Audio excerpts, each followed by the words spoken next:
The global right has condemned the continuous neglect and abuse of the rights of host communities during the mining of their resources. The program manager of the organization, Edosa Oviawe, made this known in Abuja while addressing newsmen at a workshop for members of the Federation of Nigerian Mining Host Communities.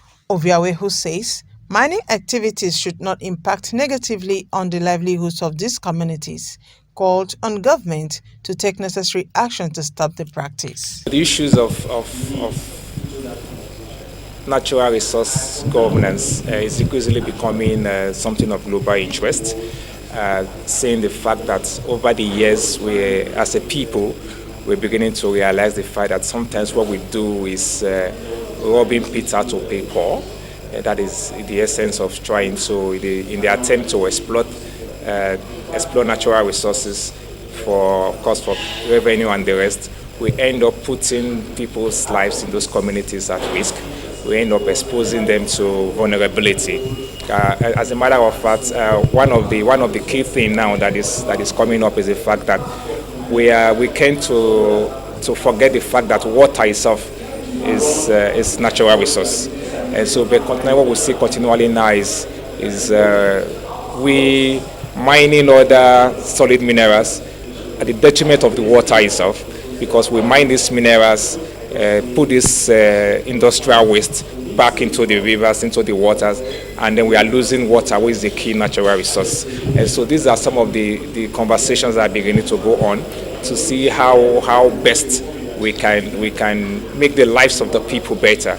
You don't go to people's communities, get economic gains, and then leave them vulnerable to they don't have access to good water, they don't have access to their farms anymore, or their livelihood. So you are leaving them vulnerable in their attempts to have economic gains. Nigeria is losing over $90 billion every year to these activities of this illegal mining. Why? Because, or unregulated mining rather. Why? Because over 80% of mining in Nigeria today still happens as within the sector you would call unregulated mining. And so there's a lot of leakages going out from which Nigeria could actually benefit if we do the proper thing. We have quite a lot of resources that come from oil and gas, but unfortunately we've not been doing well as a country in terms of how we manage the resources in oil and gas. And now that there is wind of change currently blowing about energy transition, we are also already seeing that despite effort that have been put in place since the 80s to get mining off the ground, we've seen a new law, we've seen regulations, we've seen a lot of roadmap how to transit this, but not much has happened in terms of making Nigeria a destination for mining business. And above all is the issue of beneficiation that we have not seen in terms of the value we add to the minerals that are mining in this country. So yes, you could say that the figures in terms of what NAT is churning out on a yearly basis as money that are coming from mining into the Federation account are getting higher. But the fact remains that we've not witnessed relative growth and development. And the communities are only mining what belongs to them. And in the course of mining what belongs to them, you can only say that they are not registered. But for me, irrespective of the semantics, the fact remains that somebody has to be licensed to do the work that it is doing. Somebody also has to pay for, as maybe levy or tax for whatever it is mining, so that there will be opportunity to regulate the process. If it becomes an all-person, all-commerce affair, the opportunity to regulate will be difficult. Most of the time we discover that where these community development agreements are even signed, let's say they were signed, they are never implemented to the letter.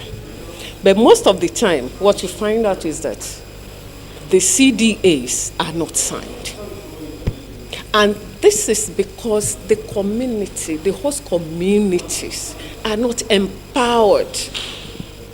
They are not empowered to know their rights and to know the obligations of the miners.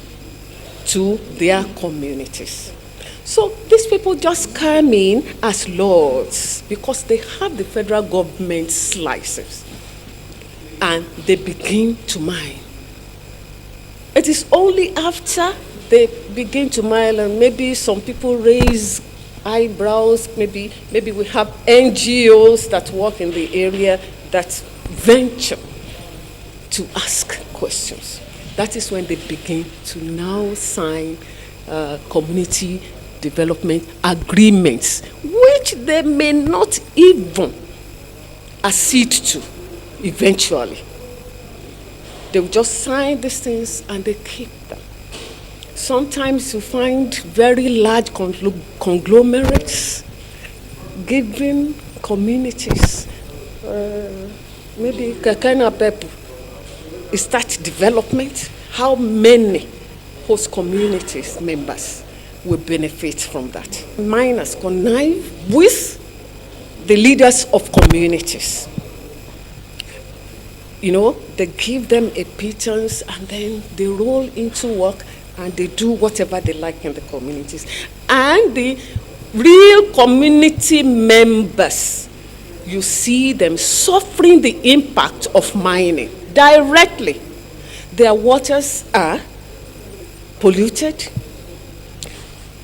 There are instances where we have health issues, like fertile development disrupted. Many women suffer miscarriages, and you know, a lot of things do happen in these communities. This is why it is important that CSOs rise to the occasion. Let them begin to look at it. I think there was a time we made a resolve that even the community development agreement that they sign must be written in the local languages of the people, so that the people will know what they are appending their signatures onto.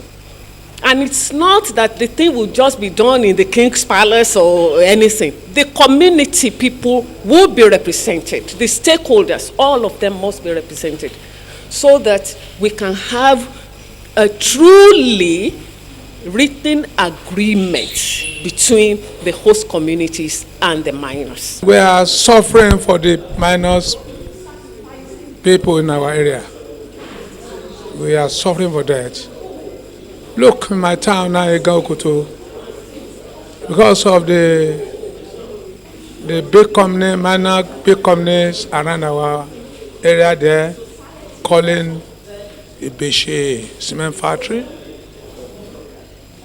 It's spoiled many things in my village, my areas, because of the oil pollution, that is pollution coming from there, touch all our crosses, like cocoa, kaju, and others.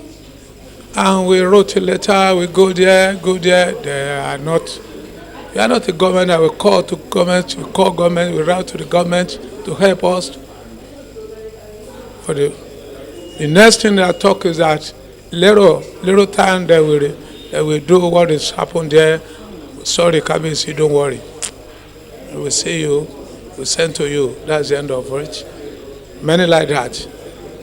So I want government to help us, because we are suffering in all rural areas.